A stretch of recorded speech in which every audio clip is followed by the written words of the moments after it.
The Cigarette in Stalingrad, Act I. November 1942. Stalingrad. The city is dying, has been dying for 3 months, each day bringing fresh destruction, new layers of rubble added to ruins already flattened, buildings pulverized into landscapes of broken concrete and twisted steel. The German Sixth Army occupies most of the city, controlling perhaps 90% of Stalingrad's territory, but the remaining 10%, the narrow strips along the Volga River, those fragments refuse to surrender, hold on with desperate tenacity that defies military logic. The temperature is dropping, autumn transitioning toward Russian winter, the cold that German commanders feared, that their soldiers weren't equipped to face.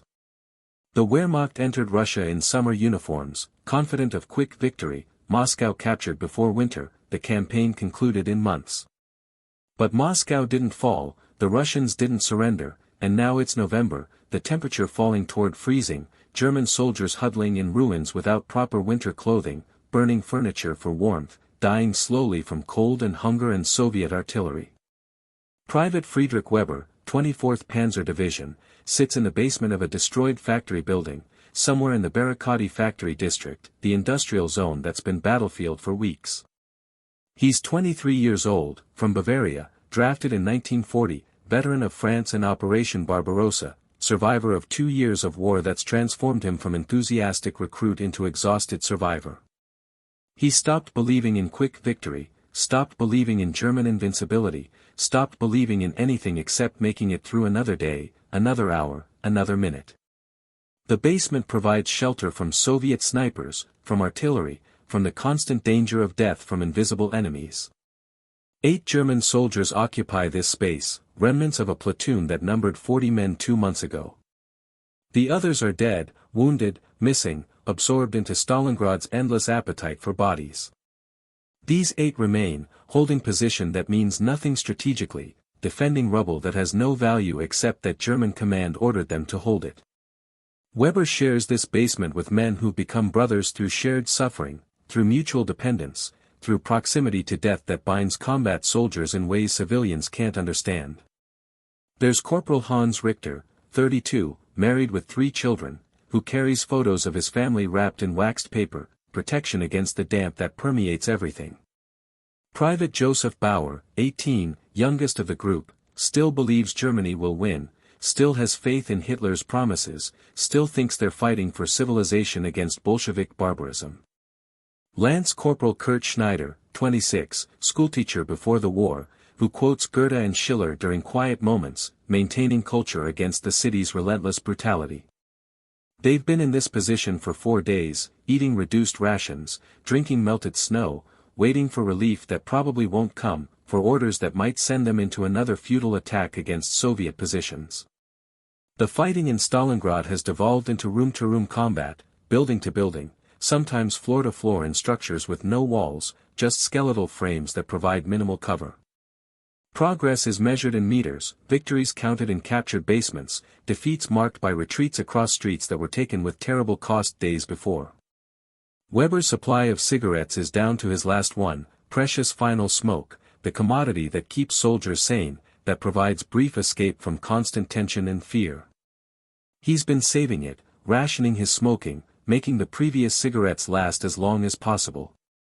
But 4 days without tobacco is torture, the craving constant, the need for nicotine competing with hunger and cold for attention.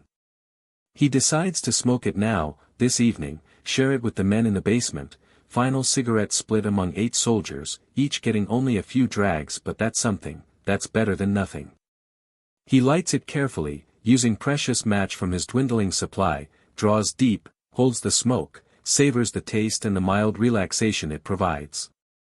Then he passes it to Richter, who takes his turn, passes it to Bauer, the cigarette making its way around the circle, each man taking his allotted drags, careful not to take more than his share, military discipline and mutual respect enforced through unspoken agreement. The cigarette reaches its end, burned down to stub too small to hold, final wisps of smoke dissipating in the cold basement air. Weber crushes it carefully, saving the remains, thinking that maybe he can find tobacco somewhere, can scavenge cigarette butts from the ruins, can stretch this final supply somehow. But realistically, he's smoked his last cigarette. There won't be more. The supply lines are breaking down, rations are being cut, ammunition is prioritized over everything else. Cigarettes are luxury the army can no longer provide. The evening passes slowly. The soldiers talk quietly, sharing memories of home, of life before the war, of futures that seem increasingly uncertain. Bauer talks about his girlfriend in Berlin, the wedding they're planning after the war, the life they'll build together. Richter describes his children, their ages and personalities, the father he hopes to be when he returns home. Schneider recites poetry from memory, Heine and Rilke, German words creating beauty in the midst of surrounding ugliness. Weber contributes little to the conversation, preferring to listen, to absorb others' hope even though he can't quite share it. He's lost faith in survival, in return to normal life, in future beyond Stalingrad. The city has consumed him psychologically, has convinced him that this is how he'll die, that these ruins will be his grave, that winter will kill him if Soviet bullets don't. The thought doesn't terrify him anymore. He's too exhausted for terror, too numb for fear. Death is just next thing that will happen, inevitable conclusion to process that began when his division entered Stalingrad in September. Morning brings renewed combat. Soviet forces launch counterattack against German positions, trying to retake the factory district, to push the Wehrmacht back from the Volga. Artillery pounds the ruins, shells exploding among the rubble, shrapnel screaming through air, concussion waves flattening anything still standing. Weber and his comrades crouch in the basement, listening to the bombardment, waiting for it to end, knowing what comes after. The barrage stops. Silence, brief and ominous. Then small arms fire, machine guns and rifles, the sound of infantry combat, Soviets advancing through the ruins, Germans defending from prepared positions. Weber and his squad receive orders by Runner, lieutenant sending them to reinforce a position 2 blocks north, Soviet breakthrough threatening to split German lines. They gather their equipment, check their weapons, prepare to move through the ruins toward the fighting. The journey through Stalingrad is nightmare navigation, moving through landscape that barely resembles city anymore. Streets are unrecognizable, filled with rubble, blocked by collapsed buildings, crater-marked from artillery. Navigation requires compass and memory, identifying positions by destroyed landmarks, by the positions of certain ruins, by dead reckoning when nothing else works. They move carefully, watching for Soviet snipers, for booby traps, for the 1,000 ways Stalingrad kills soldiers who let their attention lapse. They reach the position, a defended strongpoint in the remains of a concrete structure, German soldiers firing from behind makeshift barricades, Soviet infantry attacking across open ground. Weber and his squad take positions, add their firepower to the defense, shooting at targets that appear briefly between ruins, that dodge from cover to cover, that advance despite casualties, despite the machine gun fire cutting through their ranks. The combat is impersonal, mechanical, soldiers shooting at soldiers they can't see clearly, at shapes and movements more than distinct human beings. Weber fires his rifle, works the bolt, fires again, emptying his magazine, reloading, continuing the mechanical process of shooting. He doesn't know if he hits anyone, doesn't know if his bullets find targets or disappear into rubble. The distinction doesn't matter. He's doing his job, contributing firepower, helping hold the position, keeping the Soviets from advancing. That's all that's expected, all that's possible. The Soviet attack falters, breaks, the infantry retreating back into the ruins, leaving dead scattered across the open ground. The Germans have held, have maintained their position, have achieved tactical victory that means nothing strategically but everything to the soldiers who survived. Weber slumps against the wall, exhausted despite the brief combat, his hands shaking from adrenaline and cold, his breath coming in gasps. A Soviet soldier lies wounded 30 meters away, visible between chunks of concrete, moving weakly, trying to crawl back towards Soviet lines. He's young, Weber can see that even from distance, maybe 18 or 19, Bauer's age, a boy in soldier's uniform bleeding into Stalingrad's frozen ground. No one moves to help him. German soldiers can't risk crossing open ground under possible sniper fire, and Soviet soldiers apparently can't or won't attempt recovery. The wounded man will die there, slowly, from blood loss or cold or shock, alone and abandoned. Weber watches him for long minutes, conflicted emotions warring inside him. The Soviet is enemy, theoretically, someone who was trying to kill Weber and his comrades minutes ago, someone whose death contributes to German tactical advantage. But he's also human being, suffering creature dying slowly, deserving mercy or help or at least acknowledgement of his humanity. The contradiction is typical of war, enemy and human simultaneously, target and person, other and brother. The afternoon wears on. The wounded Soviet soldier continues moving weakly, his movements growing slower, less coordinated, life ebbing away incrementally. Weber can't stop watching, can't ignore the dying man, can't reconcile what he's seeing with the propaganda about subhuman Bolsheviks, about enemies deserving no mercy, about the existential struggle between civilization and barbarism. The dying man is just soldier like Weber, doing his duty, fighting for reasons he probably doesn't fully understand, dying far from home in city that's become grave for hundreds of thousands. As evening approaches, Weber makes decision that defies military logic and probably violates regulations. He has no cigarettes left, smoked his last one yesterday, but the memory of that final smoke, the brief pleasure it provided, the moment of humanity in the midst of horror, it suggests possibility. The wounded Soviet soldier is suffering, is dying slowly, deserves something, some acknowledgement, some gesture of shared humanity. Weber searches through his pockets, through his equipment, looking for anything that might serve. He finds nothing useful, no medical supplies, no food to spare, nothing that would ease the Soviets dying. But Richter, watching Weber's search, understands what he's attempting, reaches into his own pocket, pulls out a cigarette, one of his precious remaining supply, offers it to Weber silently. Weber takes it gratefully, nods thanks, looks at the open ground between his position and the wounded Soviet. Crossing that space is dangerous, possibly suicidal. Soviet snipers might be watching, might kill him the moment he moves into open. But the risk feels necessary somehow, the gesture important beyond rational calculation. He needs to do this, needs to affirm some remaining humanity, needs to prove that war hasn't completely destroyed his soul. He tells Richter what he's planning, asks him to provide cover if needed. Richter thinks he's insane but doesn't argue, respects the impulse even if he doesn't share it. Weber checks his surroundings, evaluates the sight lines, picks a moment when the light is failing, visibility diminishing, sniper targeting more difficult. Then he moves, quickly but carefully, crossing the open ground, crouching low, reaching the wounded Soviet soldier.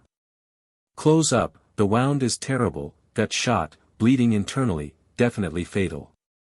The Soviet soldier will die regardless of help, is already dying, has minutes or maybe an hour at most.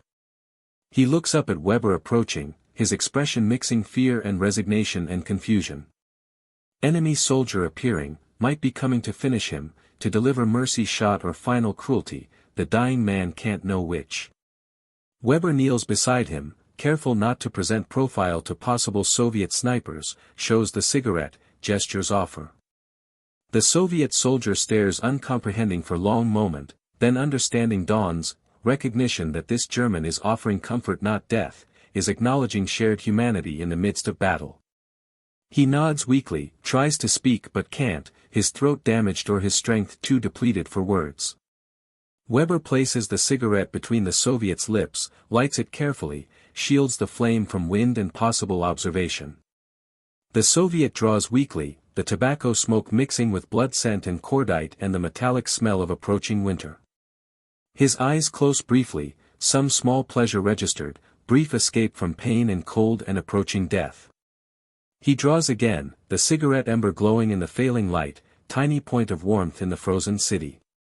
They stay like this for perhaps 3 minutes, enemy soldiers sharing cigarette in no man's land, the absurdity of the situation somehow transcending absurdity into significance.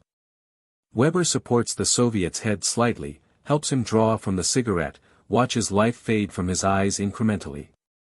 The Soviet finishes smoking, the cigarette burned down to stub, the final smoke dissipating.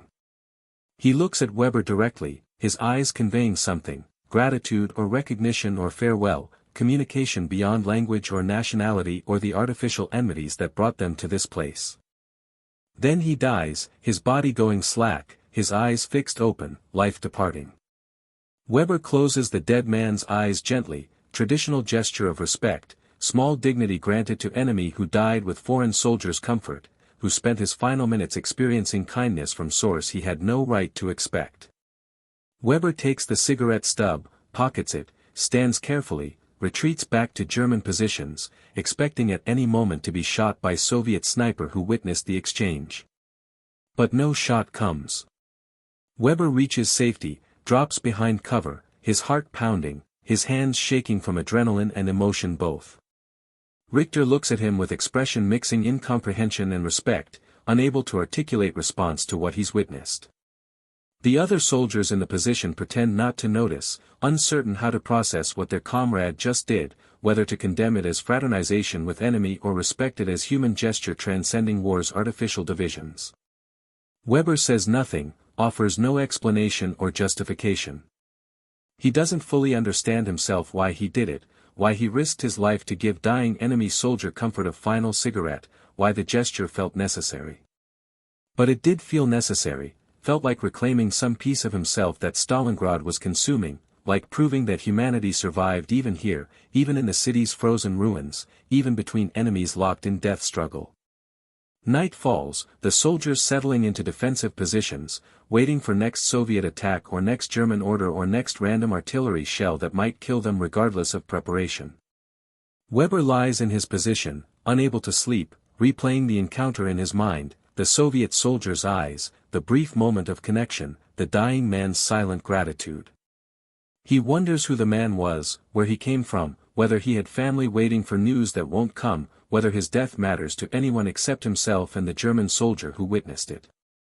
The cigarette stub remains in Weber's pocket, physical reminder of the encounter, evidence that the moment was real not imagined.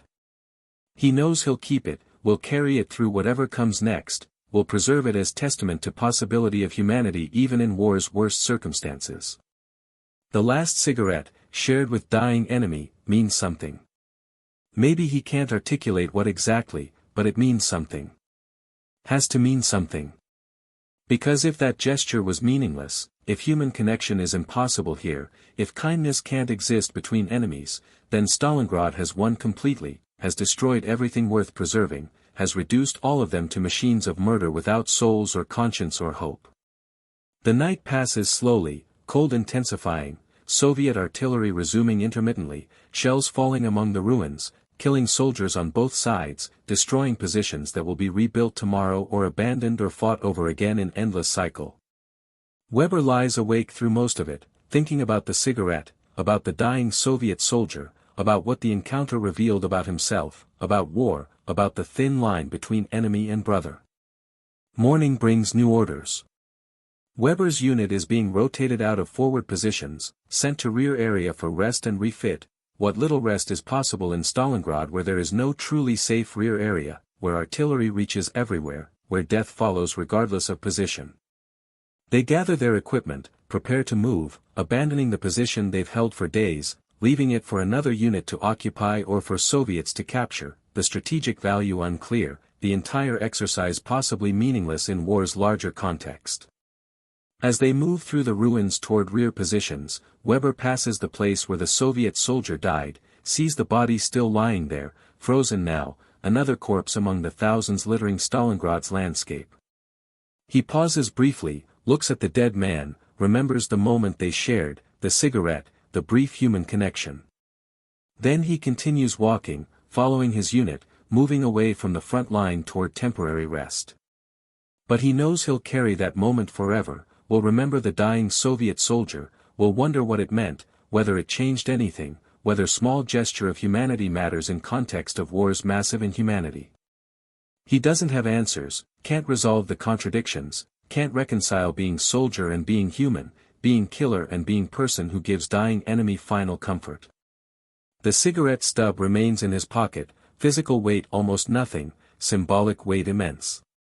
He touches it occasionally, confirming it's still there, confirming the encounter was real, confirming that for 3 minutes in Stalingrad, in November 1942, two enemy soldiers shared cigarette and recognized each other's humanity, and the war paused briefly to allow kindness between men who should hate each other but somehow didn't. Weber doesn't know if he'll survive Stalingrad, doesn't know if German 6th Army will escape the Soviet trap closing around the city, doesn't know if winter or combat or starvation will kill him before war ends. But he knows that whatever happens, however long he survives or however soon he dies, he'll remember the cigarette shared with dying enemy, will carry that memory as evidence that humanity persists even here, even in hell, even when everything suggests it should be impossible. The city grinds on around him, the battle continuing, the dying accelerating as winter deepens and German positions become more desperate. But Weber walks through the ruins carrying private knowledge, personal truth, memory of 3 minutes that revealed something essential about war and humanity and the possibility of connection across artificial divisions. One cigarette, shared with dying enemy, might mean nothing strategically, might change nothing about war's outcome, might be forgotten by everyone except the man who offered it and the man who died smoking it. But to Weber, to Friedrich Weber from Bavaria, who's fighting in Stalingrad and probably won't survive, who's killed enemies and will kill more, who's trapped in machinery of war that reduces men to targets and numbers and replaceable units, to him the cigarette means everything. Means there's still something human left inside him. Means kindness is possible even here. Means the war hasn't completely won, hasn't completely destroyed him, hasn't completely eliminated the person he was before all this started. He'll survive or he won't. The cigarette's meaning doesn't depend on survival. It exists regardless of outcome, permanent moment of humanity in temporary circumstance of horror, small light in overwhelming darkness, brief peace in endless war. One cigarette, shared in Stalingrad, between enemies who became briefly human to each other, who recognized shared mortality and chose kindness over hate, who proved that even in the worst place humanity has created, humanity can still survive. Weber walks on through the frozen ruins, his unit heading toward temporary rest, the cigarette stub safe in his pocket, the memory safe in his mind, the moment preserved against everything Stalingrad does to destroy memories and hope and human connection. One cigarette. One dying man. One gesture. One moment when war paused and humanity survived. That's all. That's everything.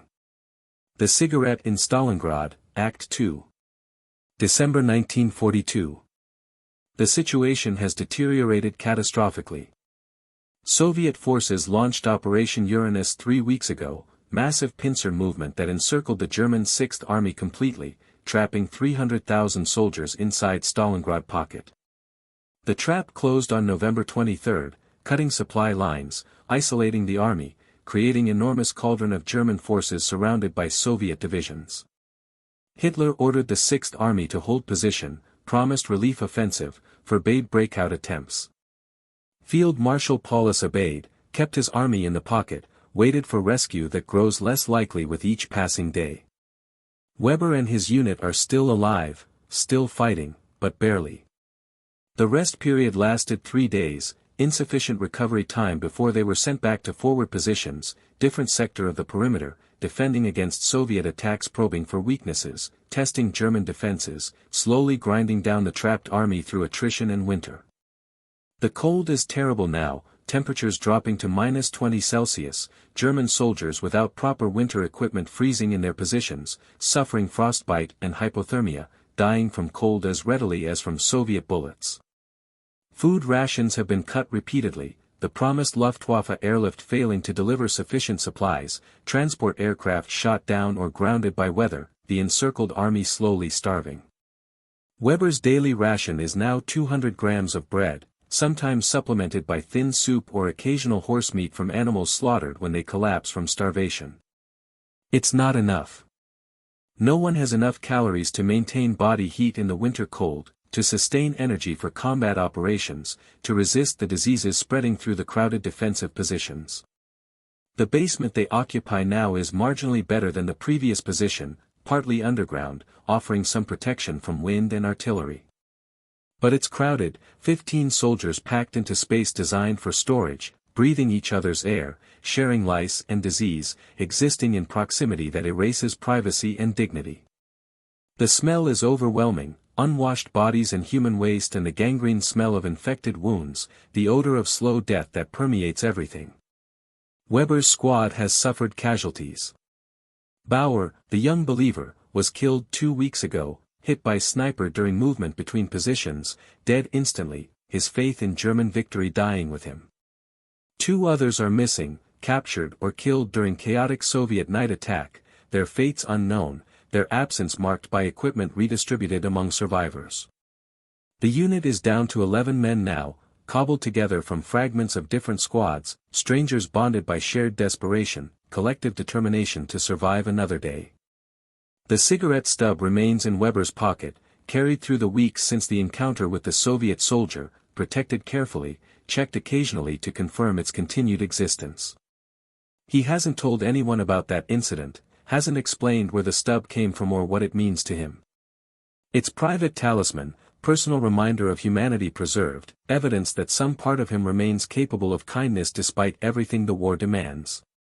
But the memory of that moment grows distant, feels increasingly unreal, disconnected from current circumstances.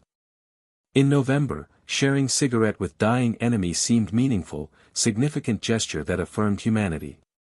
But December is different, circumstances more desperate, survival more uncertain. The gesture that felt profound 4 weeks ago seems naive now, pointless sentiment that accomplished nothing, changed nothing, meant nothing beyond temporary emotional satisfaction. Weber questions his judgment increasingly, wonders if giving cigarette to dying Soviet was foolish waste of resources, if the tobacco could have been better used sustaining himself, if the gesture was self-indulgent luxury he couldn't afford. The cigarette stub in his pocket mocks him now, reminds him of moment when he had tobacco to spare, when conditions allowed generous gestures, when survival seemed probable enough to permit thinking about humanity and meaning rather than just immediate needs. The German perimeter is shrinking. Soviet forces attack constantly, probe defenses, find weak points, push forward incrementally. German units retreat grudgingly, giving up positions they bled to capture during the autumn offensive, falling back toward the city center, compressing into smaller and smaller area. The Sixth Army is dying, slowly but inevitably, worn down by combat and cold and starvation, ground into nothing by Soviet persistence and Hitler's refusal to authorize breakout. Weber's unit receives orders to counterattack, to retake position lost earlier in the day, to restore the defensive line. Its futile mission, everyone knows it, pointless expenditure of lives and ammunition that won't change strategic situation, won't affect the pocket's inevitable collapse. But orders are orders, discipline is maintained, soldiers follow commands even when those commands are clearly suicidal. They gather their equipment, check their weapons, prepare to attack. The assault goes badly from the start. Soviet forces are prepared, have fortified the captured position, have machine guns and artillery positioned to cover approaches. German troops advance across open ground, taking casualties immediately, men falling to machine gun fire, others hit by mortar fragments, the attack dissolving into chaos within minutes. Weber finds himself pinned behind pile of rubble, unable to advance or retreat, Soviet fire cutting across any movement, the position untenable. He lies flat, pressing himself against frozen ground, bullets cracking overhead, ricochets screaming off concrete, the sound of combat overwhelming. Next to him, a soldier from another squad is hit, bullet through the neck, arterial blood spraying across snow, the man dying quickly, gurgling sounds fading into silence. Weber can't help him, can't even look at him, focused entirely on his own survival, on making himself small target, on waiting for opportunity to retreat. The attack is called off finally, survivors ordered to fall back, abandon the objective, return to starting positions. Weber crawls backward, stays low, moves when Soviet fire shifts elsewhere, gradually works his way back to German lines. He reaches safety, drops into defensive position, checks himself for wounds. Nothing serious, few scratches from stone fragments, uniform torn, but intact, alive, survived another futile assault. He takes inventory of his squad. 7 men returned from the attack, 4 didn't. Richter is wounded, shrapnel in his thigh, bleeding badly but probably survivable if infection doesn't set in. Schneider is uninjured physically but psychological damage is apparent, his hands shaking, his eyes unfocused, something broken inside him by the attack's futility. The others are exhausted, damaged, questioning silently why they're still following orders, still obeying commands that kill them for no purpose. That night, huddled in the basement, Richter develops fever from his wound, infection setting in despite limited medical treatment, his body lacking reserves to fight disease, malnutrition and exhaustion compromising his immune system.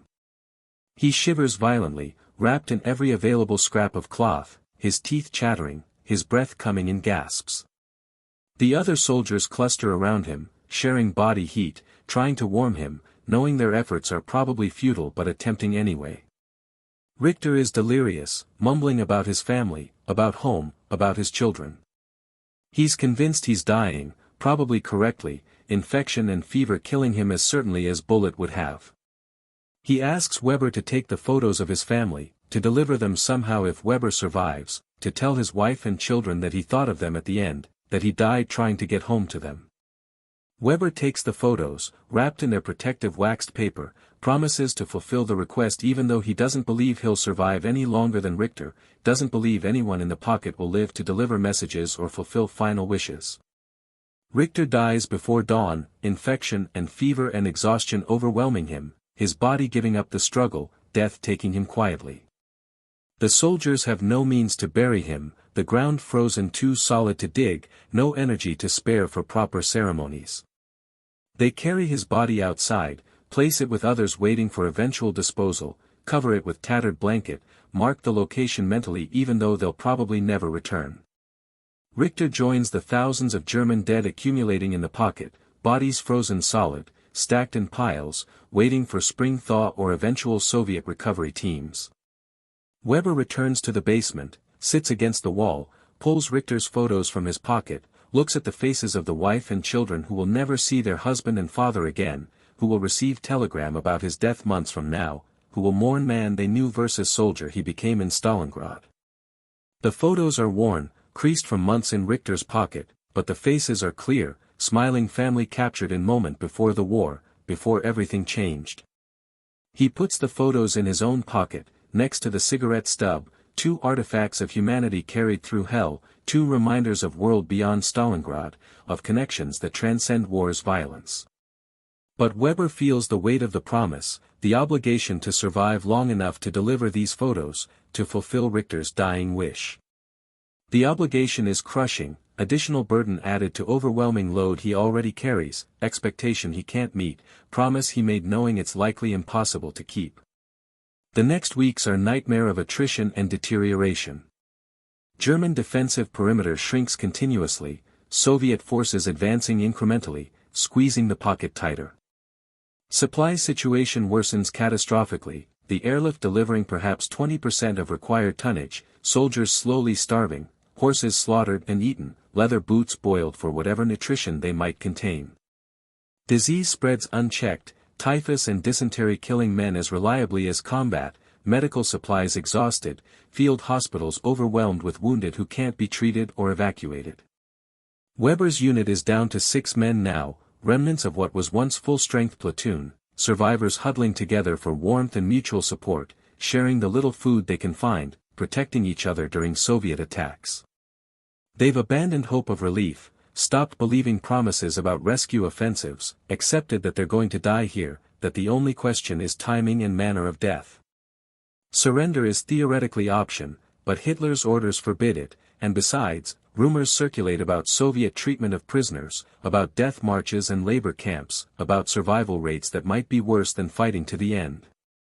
Christmas arrives, unmarked by celebration or recognition, just another day of cold and hunger and sporadic combat. Some units attempt observances, singing carols or reading scripture, maintaining traditions despite circumstances. Weber's group acknowledges the date but can't summon energy for ceremony, too exhausted, too focused on survival, too aware that Christmas represents nothing here, means nothing when thousands are dying and relief isn't coming. On Christmas night, Soviet forces launch major attack, attempting to split the German pocket, to accelerate the Sixth Army's collapse. Artillery pounds German positions for hours, shells falling continuously, explosions lighting the winter darkness, the ground shaking from repeated impacts. When the barrage lifts, Soviet infantry advances, waves of troops attacking through the ruins, overwhelming German defenses through sheer numbers, accepting massive casualties to achieve breakthroughs. Weber and his squad are directly in the path of the attack, defending section of perimeter that Soviet forces target specifically, attempting to create gap for exploitation. The fighting is desperate, close quarters, Soviet troops reaching German positions, combat devolving into hand-to-hand struggle in the darkness, soldiers killing each other with rifles and bayonets and entrenching tools, anything available becoming weapon. Weber fires until his ammunition is exhausted, then uses his rifle as club, hitting Soviet soldier who appears from the darkness, smashing the man's skull, feeling bone break under the impact, experiencing violence so immediate and personal it transcends the impersonal shooting that characterized earlier combat. He's covered in blood, his own and others, his uniform soaked, his hands slippery, his mind operating on pure survival instinct without conscious thought. The Soviet attack pushes through German lines in several places, creates breakthrough that threatens to collapse the entire sector. Weber and the survivors of his squad are cut off, isolated behind Soviet lines, surrounded by enemy forces, certain to be killed or captured. They retreat into a destroyed building, barricade themselves in a basement similar to positions they've occupied for months, prepare for final stand or possible surrender. 6 men in the basement, 3 of them wounded, ammunition almost gone, no food, no water except melted snow, no hope of rescue or relief. They sit in darkness, listening to Soviet troops moving above them, knowing that discovery means death, that their options are reduced to waiting to be found or attempting breakout that will probably end in death anyway. Schneider begins crying, quiet sobs he tries to suppress, psychological breakdown finally overwhelming his control. The others say nothing, unable to offer comfort, too consumed by their own fear and despair. Weber sits against the wall, reaches into his pocket, feels the cigarette stub, the photos of Richter's family, the artifacts he's carried through weeks of horror. He thinks about the Soviet soldier who died smoking his cigarette, about the brief moment of human connection, about his own impending death and whether it will have any meaning, any significance beyond adding one more body to Stalingrad's massive casualty count. Morning brings discovery. Soviet troops searching buildings find their basement, call for surrender, threaten grenades if they resist. Weber and his squad have no choice, no ammunition left, too weak to fight, survival instinct finally overcoming military discipline.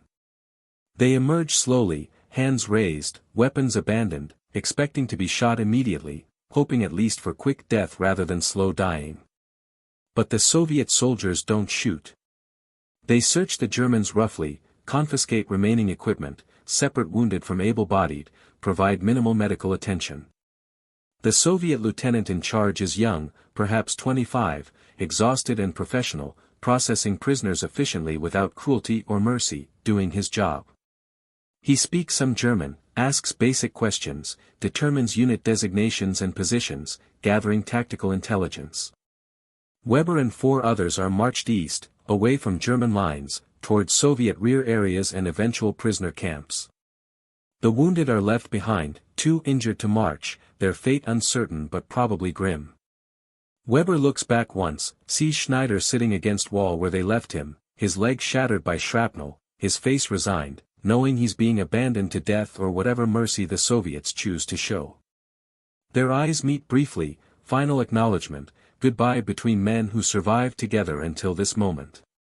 The march is nightmare journey through frozen landscape, Soviet guards driving them forward despite exhaustion, despite frostbite, despite the fact that several prisoners collapse and are left behind, too weak to continue, dying where they fall.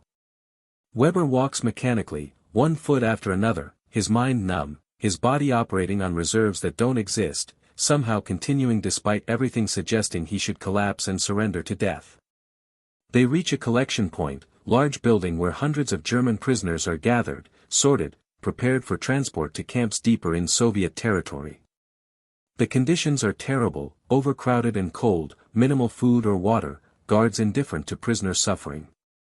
But it's marginally better than dying in combat, marginally better than freezing in defensive positions, marginally better than the end that seemed certain hours ago. Weber finds space against a wall, sits carefully, his body screaming with pain and exhaustion. He's alive, captured but alive, survived Stalingrad when survival seemed impossible. He reaches into his pocket, confirms the cigarette stub and photos are still there, still intact, artifacts that have survived with him through catastrophe.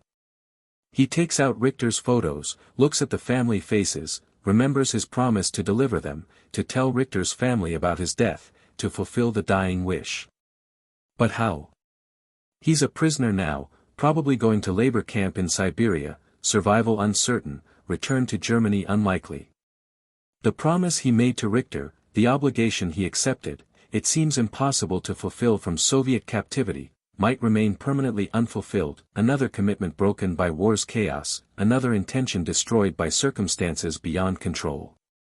Next to him, another prisoner notices the photos, sees Weber studying them.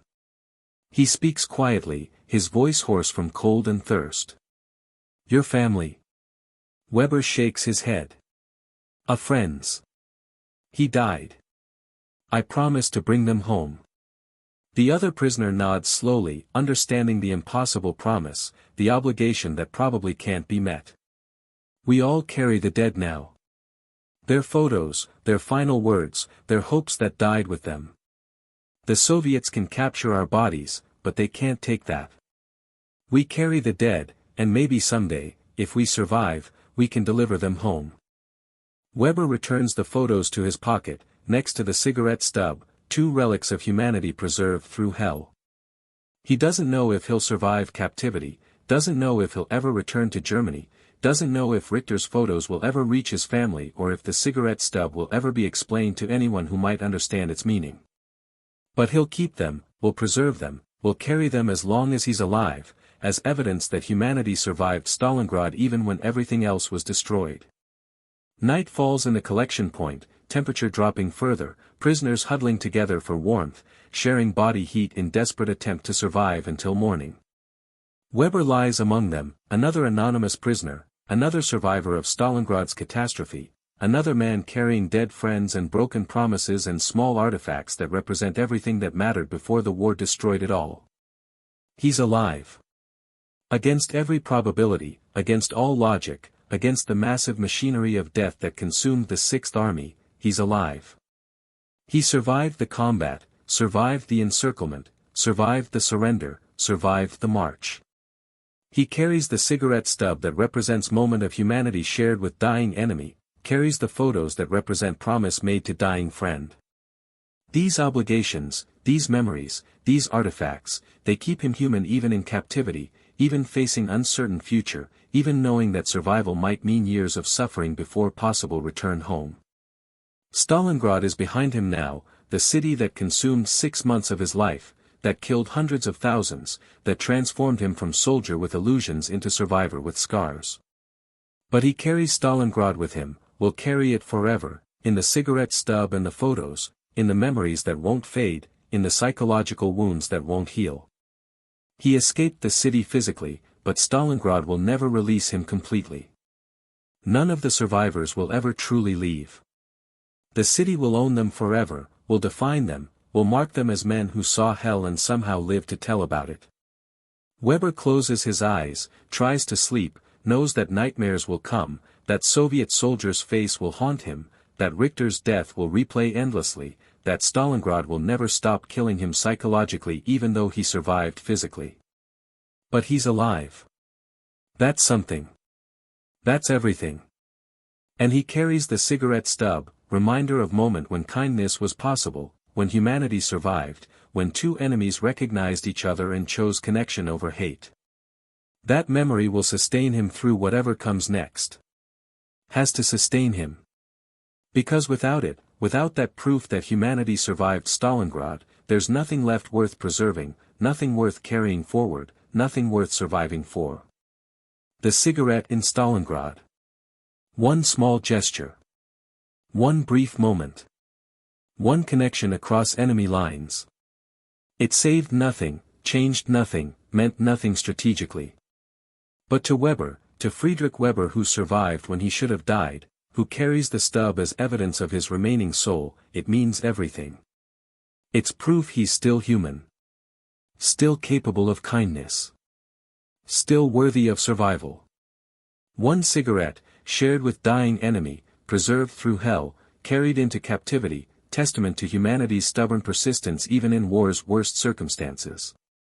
That's all he has now. That's everything he needs. The Cigarette in Stalingrad, Act 3. March 1948. Bavaria, Germany. 5 years after Stalingrad.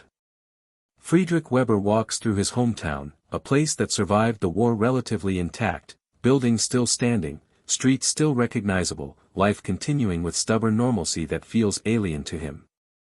He's been home for 8 months now, released from Soviet captivity in July 1947, repatriated through the slow bureaucratic process that's returning German prisoners gradually, the survivors of camps and labor battalions scattered across the Soviet Union.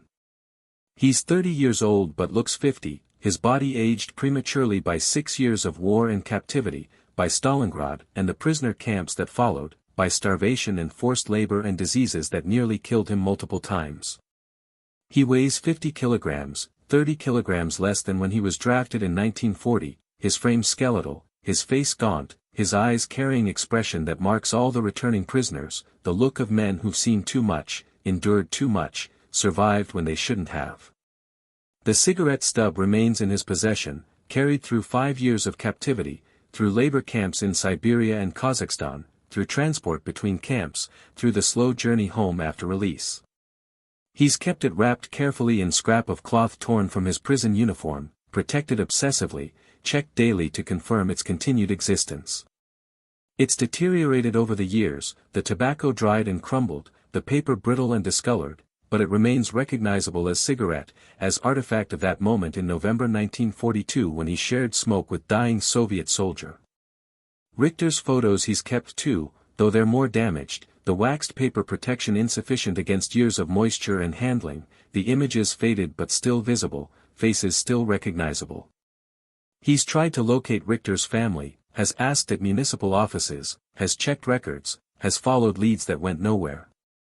The family isn't in Bavaria anymore, apparently evacuated or relocated or simply disappeared into the chaos of post-war Germany where millions are displaced, where records are incomplete, where finding specific individuals is nearly impossible.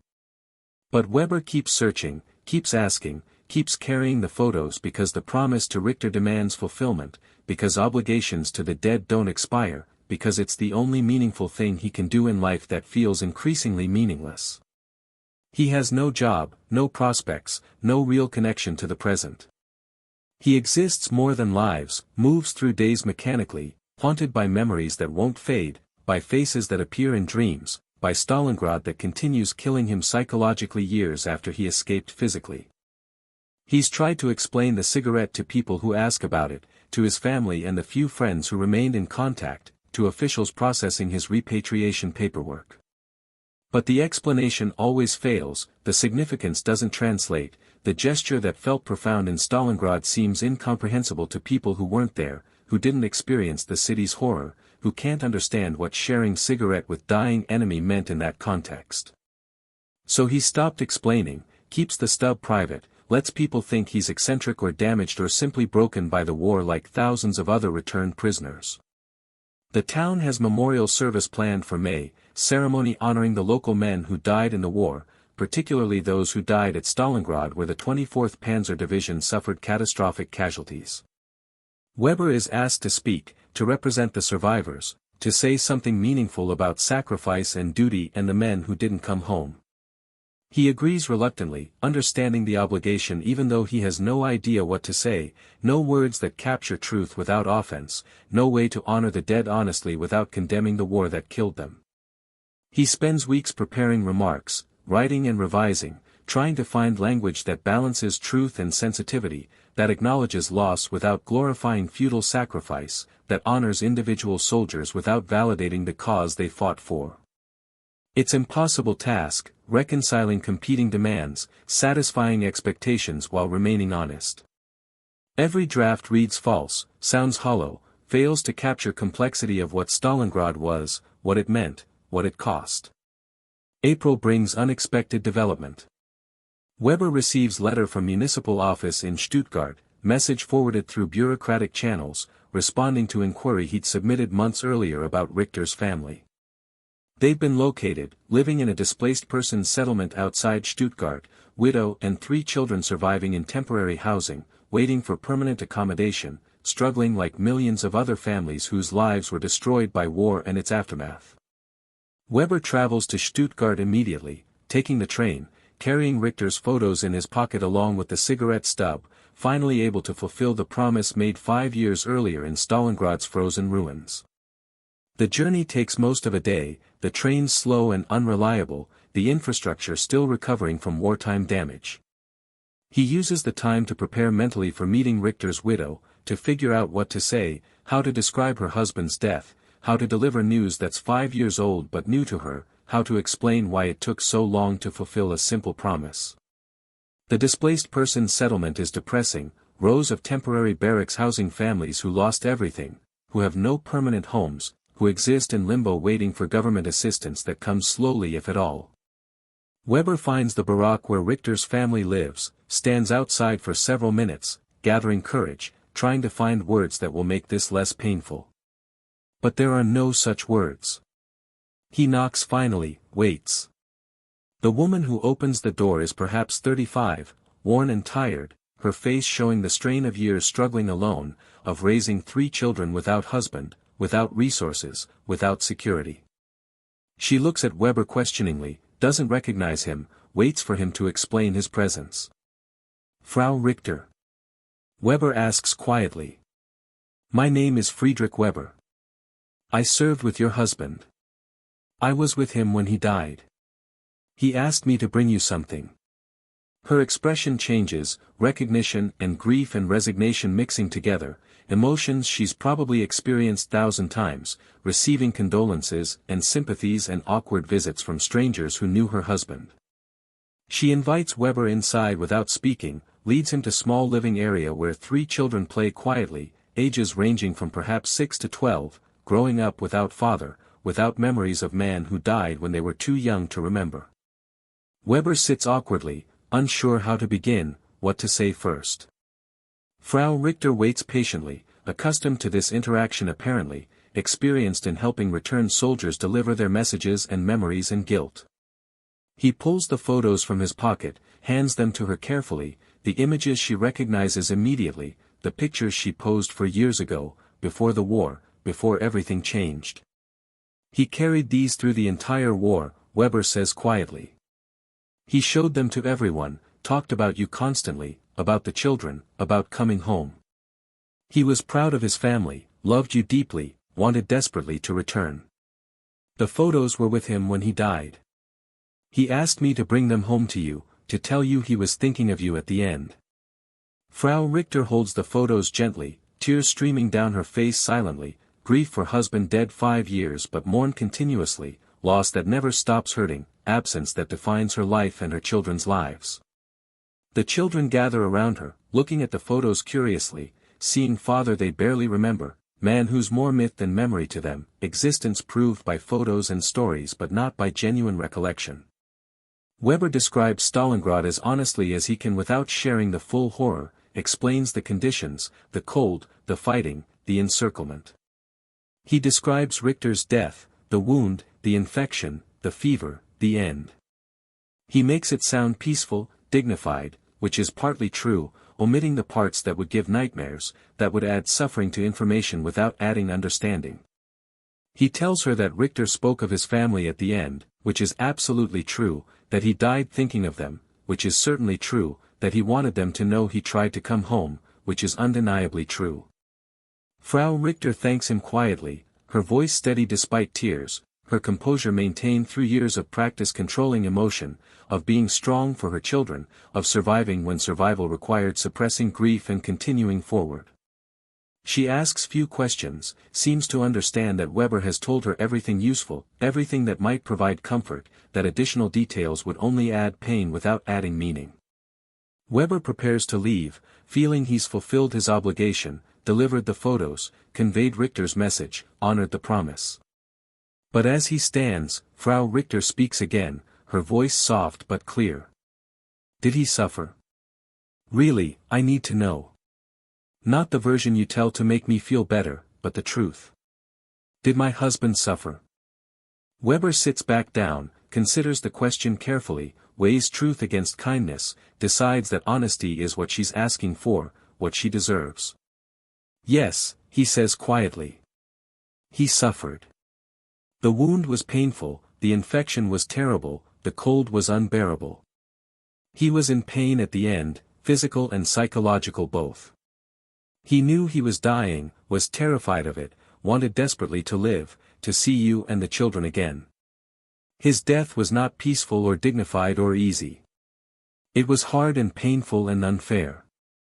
But even in that suffering, he thought of you, loved you, wanted you to know he tried everything to come back. The suffering doesn't diminish his love. Nothing could diminish that.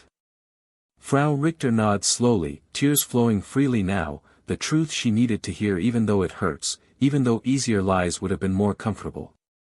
Thank you, she says finally. Thank you for being honest. Thank you for keeping your promise to him. Thank you for bringing him home, even if only in photographs and memories. Weber leaves the settlement shortly after, walking slowly through the rows of temporary housing, thinking about Richter and the promise fulfilled, about the photos delivered after 5 years, about obligations honored even when honoring them requires carrying burden through hell and back. He's done what Richter asked, completed the mission, fulfilled the dying wish. But the satisfaction he expected doesn't come. The accomplishment feels hollow, the promise fulfilled too late to matter, the gesture inadequate compensation for loss that can't be compensated. He returns to Bavaria, to his empty life, to the memorial service he's supposed to speak at in 3 weeks. He has the speech prepared now, knows what to say, understands what message needs delivering. Not glorification of sacrifice, not jingoistic celebration of duty, but honest acknowledgement of what was lost, what was endured, what survives. May 8, 1948. The memorial service. Perhaps 200 people gather in the town square, families of dead soldiers, veterans who survived, community members honoring local casualties. A stone memorial has been erected, names carved into it, the 47 men from this town who died at Stalingrad, their names listed alphabetically, permanent record of loss. Richter's name is there, Hans Richter, 1910 to 1942, reduced to dates and name, his life and death compressed to inscription on stone. Weber stands before the crowd, carrying the cigarette stub in his pocket, his prepared remarks in his hand, his mind racing with memories of Stalingrad, of the men whose names are carved in stone, of the deaths he witnessed, of the survival he achieved. He begins speaking, his voice quiet but carrying, his words honest and painful and necessary. We're here to honor the men who died at Stalingrad. 47 names on this stone, 47 men from our town, 47 families destroyed by their loss. I could tell you they died heroically, died for their country, died with honor and dignity. And some of that would be true. But most of it would be lie. The crowd stirs uncomfortably, unexpected honesty disrupting the ceremony's expected tone. Weber continues, refusing to soften the message, refusing to provide comfortable lies. They died cold and hungry and afraid, far from home, fighting for cause that was already lost, following orders that should never have been given. They died in frozen ruins, in destroyed buildings, in makeshift hospitals, in prisoner camps. They died from bullets and shells and cold and disease and starvation. Their deaths were not clean or honorable or meaningful in any military sense. They were waste, terrible waste of lives and potential and futures that should have been lived. Families of the dead are crying openly now, whether from grief or anger Weber can't tell and doesn't particularly care. He's telling truth, the obligation to the dead more important than comfort for the living. But even in that waste, even in that futility, humanity survived. I watched men share their last food with dying comrades. I watched soldiers risk their lives to save wounded friends. I watched people maintain dignity and compassion in circumstances designed to destroy both. And once, in November 1942, I watched myself share my last cigarette with dying enemy soldier, Soviet man bleeding to death in no man's land, human being who deserved kindness regardless of uniform. Weber pulls the cigarette stub from his pocket, holds it up so the crowd can see, the deteriorated artifact barely recognizable, meaningful only to him. I've carried this for 5.5 years. Through Stalingrad, through captivity, through labor camps, through journey home. I've kept it as reminder that even in hell, even in war's worst circumstances, humanity survives. That dying Soviet soldier and I, we were enemies officially, were supposed to hate each other, were supposed to kill each other. But in that moment, we recognized our shared humanity, acknowledged our common suffering, chose kindness over hatred. He pauses, looking at the memorial stone, at the names carved in it, at Richter's name among them.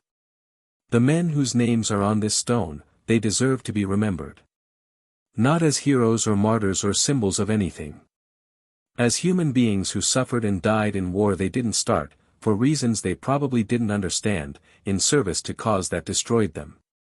We honor them by remembering them honestly, by acknowledging their humanity even in death, by refusing to glorify the war that killed them. He places the cigarette stub on the memorial base, small artifact that means nothing to anyone except him, symbolic gesture that honors not just the German dead but the Soviet soldier who died smoking it, the unnamed enemy who shared brief moment of human connection. This cigarette represents everything that survived Stalingrad. Not military victories or strategic objectives or political goals. Just humanity, just kindness, just brief moment when war paused and two enemies became briefly human to each other. That's what we should remember. That's what matters. That's what deserves preservation and honor. The speech ends. Weber steps back from the memorial, returns to his place in the crowd, unsure how the message was received, whether the honesty offended or enlightened, whether speaking truth to audience expecting comfortable lies accomplished anything. The ceremony continues, other speakers offering more conventional remarks, prayers and hymns and official condolences. But Weber's words hang over everything, uncomfortable truth that can't be unspoken, challenge to sanitized memory of war and its costs. After the ceremony, people approach Weber with mixed reactions. Some are angry, view his speech as disrespectful to the dead, as betrayal of soldiers who gave their lives. Others are grateful, appreciate the honesty, thank him for speaking truth that needed saying. Many avoid him entirely, uncomfortable with the challenge to accepted narratives, with the complexity he introduced to what should have been simple memorial service. Weber accepts all reactions with equal indifference, having said what needed saying, having honored the dead honestly, having fulfilled obligation to truth that transcends comfort or convention. He returns to the memorial later, when the crowd has dispersed, stands alone before the stone with its carved names. The cigarette stub remains where he placed it, small artifact that will probably be removed by morning, discarded as litter, meaning lost to everyone except the man who left it. He doesn't mind. The gesture was for himself, not for public understanding, private acknowledgement of debt that can never be fully repaid, to Soviet soldier who died and to German soldiers who died and to all the dead who deserve better than they received. The years pass slowly. Weber builds life of sorts, finds work in construction, rebuilding the infrastructure destroyed by war, literally reconstructing the country that sent him to Stalingrad. He never marries, never establishes close relationships, remains isolated by experiences he can't share, by memories that won't fade, by psychological damage that's permanent. He functions adequately, survives economically, exists socially. But he never truly returns from Stalingrad, never escapes the city psychologically, never stops hearing artillery and seeing frozen bodies and remembering the Soviet soldier's eyes as he died smoking shared cigarette. He visits the memorial occasionally, checking to see if the cigarette stub was removed as expected. It wasn't. Someone, groundskeeper or town official or fellow veteran, left it there, understanding perhaps that it means something, that it represents something worth preserving even if its meaning isn't clear. The stub deteriorates further over months and years, weather and time destroying it gradually, but it remains, small presence at memorial's base, unmarked and unexplained. 20 years after war's end. Weber is 47 years old, his health failing, his body finally succumbing to damage accumulated during war and captivity. He's diagnosed with chronic illness, combination of conditions traceable to malnutrition and exposure and diseases contracted in camps, his system compromised permanently, his life expectancy shortened by years he spent in Stalingrad and Siberia. He accepts the diagnosis calmly, without surprise or protest, death having been familiar companion for decades, expected more than feared. He writes letter before he dies, addressed to town council, requesting that when he's gone, his name not be added to any memorial, that he not be honored as veteran or survivor or anything else. He wants to be remembered, if at all, simply as man who carried cigarette stub through hell and back, who shared smoke with dying enemy, who chose humanity over hatred in moment when hatred was easier. The letter explains the cigarette's significance, tells the full story for first time to anyone except himself, preserves the memory in writing so it might survive even after he's gone. He dies quietly in hospital, alone, no family present because he has no family, no close friends because he never allowed closeness. The funeral is small, few people attending, community offering respect to veteran without really understanding who he was or what he carried. The town council considers his letter, debates whether to honor his request or ignore it, finally decides to do both. They don't add his name to war memorial, honoring his wish. But they do add small plaque next to the memorial, explaining the cigarette stub, telling story of November 1942 in Stalingrad, when German soldier shared his last cigarette with dying Soviet enemy. The plaque reads, in memory of Friedrich Weber, 1918–1965, who survived Stalingrad and Soviet captivity, and of the unnamed Soviet soldier who died November 1942. This cigarette stub, preserved here, represents moment of shared humanity between enemies, brief connection that transcended war's hatred, small gesture that affirmed human dignity in circumstances designed to destroy it. May we remember that even in war's worst horror, kindness is possible, humanity survives, and enemies can recognize their common brotherhood. The cigarette stub remains at memorial's base, protected now by small glass case, preserved intentionally, transformed from personal artifact into public symbol. Visitors to the memorial read the plaque, look at the deteriorated stub, try to understand what it represents, what moment it commemorates, what truth it preserves. Most don't fully understand, can't comprehend the significance without having experienced similar circumstances, without knowing what it means to share kindness with enemy in place where kindness seems impossible. But some understand. Veterans of other wars, survivors of other horrors, people who faced circumstances that demanded choosing between humanity and expediency, they look at the cigarette stub and recognize its meaning immediately. They understand that wars are fought by human beings, that enemies are people, that hatred is choice not inevitability, that kindness is possible even when everything argues against it.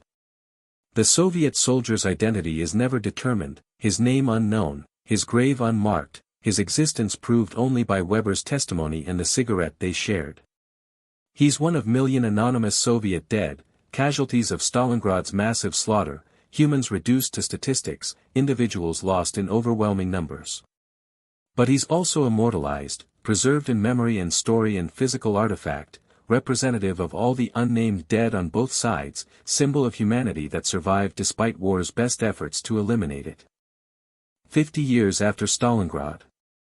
1992, the Soviet Union has collapsed, Cold War ended, archives opening, information emerging about battles that were obscured by propaganda and secrecy.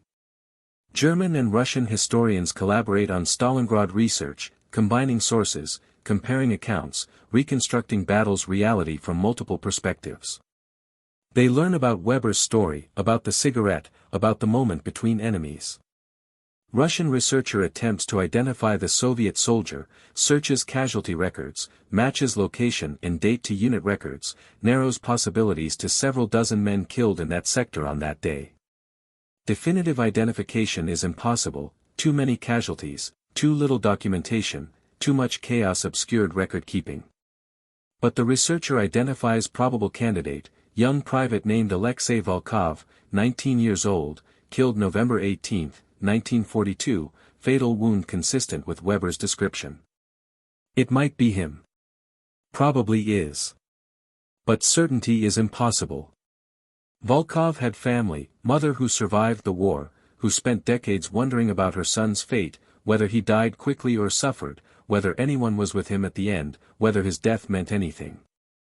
She died in 1978, never knowing the answer, never learning that German soldier possibly gave her son comfort in his final moments, that Alexei didn't die completely alone, that some kindness existed in Stalingrad's horror.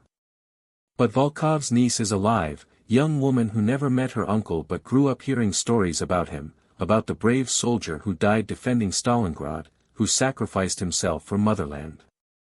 She reads about Weber's story, about the cigarette, about the possibility that this German soldier shared his uncle's final moments. She travels to Bavaria in 1995, visits the memorial, looks at the cigarette stub in its glass case, stands before the plaque describing moment between enemies. She cries silently, grief for uncle she never knew, gratitude for enemy soldier who showed him kindness, recognition that war's official narratives obscure human realities, that enemies are people, that hatred isn't inevitable. She leaves photograph of Alexei Volkov, young man in Soviet uniform, smiling for camera, alive and human before Stalingrad killed him. The town places the photograph next to Weber's memorial, companion piece, Soviet soldier and German soldier united in death by brief moment of shared humanity during life. The memorial evolves, becomes destination for people interested in Stalingrad, in war's human dimensions, in possibilities for kindness despite hatred, for connection despite enmity. Veterans visit, Russian and German both, former enemies standing together, honoring the dead on both sides, acknowledging shared suffering, choosing reconciliation over continued hostility. The cigarette stub remains at the memorial center, deteriorated almost beyond recognition, preserved in glass, protected as artifact of historical and moral significance. 80 years after Stalingrad. The memorial still stands, though few people remember its origins firsthand, though Weber and all the veterans are long dead, though Stalingrad is distant history rather than living memory. But the cigarette remains, and the story survives, passed down through generations, preserved in documentation, maintained as reminder that humanity persists even in worst circumstances. Young people visit, students and tourists, learning about Stalingrad, trying to understand the battle's significance, seeking meaning in loss that seems incomprehensible. They read about Weber and the Soviet soldier, about the cigarette shared between enemies, about choosing kindness when hatred was easier. Some dismiss it as sentimentality, as isolated incident that doesn't change war's fundamental reality. Others recognize its significance, understand that this small gesture represents everything worth preserving, everything worth fighting for, everything that makes survival meaningful rather than just biological continuation. The cigarette in Stalingrad. One small gesture. One brief moment. One connection between enemies who recognize their shared humanity despite everything telling them to hate each other, to kill each other, to view each other as subhuman obstacles to be eliminated. Weber carried that cigarette for 23 years, from November 1942 until his death in 1965, preserved it through hell and captivity and survival, maintained it as evidence that something human survived Stalingrad, that war didn't completely succeed in destroying compassion and kindness and recognition of common humanity. The gesture changed nothing strategically, saved no lives militarily, affected no outcomes tactically. But it changed everything personally, saved 2 souls spiritually, affected infinite outcomes morally. The Soviet soldier died with small comfort, brief acknowledgement of his humanity, kindness from enemy when cruelty would have been expected. Weber survived carrying proof that he remained human, that war hadn't completely destroyed him, that some part of his soul resisted corruption despite everything Stalingrad demanded. One cigarette, shared in hell, preserved through decades, maintained as testament to humanity's stubborn persistence even in circumstances designed to eliminate it. That's the story. That's the legacy. That's what survives when everything else is destroyed, when cities are reduced to ruins, when armies are annihilated, when millions die and wars end and history moves forward. The small gestures survive, the human moments persist, the kindness is shared between enemies endure when military victories are forgotten and strategic objectives become irrelevant and everything that seemed important at the time fades into historical insignificance. The cigarette remains. Behind glass, deteriorated, barely recognizable. But preserved. Protected. Honored. Testimony to moment when war paused and humanity survived and two enemies became briefly brothers in suffering, acknowledging their common mortality, choosing connection over hate, affirming that even in Stalingrad, even in hell, even in war's worst horror, kindness is possible and humanity endures and love survives. One cigarette. One moment. One choice. Everything that matters. Everything worth remembering. Everything that makes survival, however painful, worth pursuing. The cigarette in Stalingrad. Small gesture. Infinite meaning. Eternal testament to human spirit that refuses to surrender even when surrender seems inevitable, that maintains dignity even when dignity seems impossible, that chooses kindness even when hatred is easier. That's what the cigarette represents. That's what it preserves. That's why it matters. One cigarette, shared in Stalingrad, carried through hell, preserved forever. Proof that humanity survives. Always. Even here. Even now. Even in the worst places we create. Humanity survives.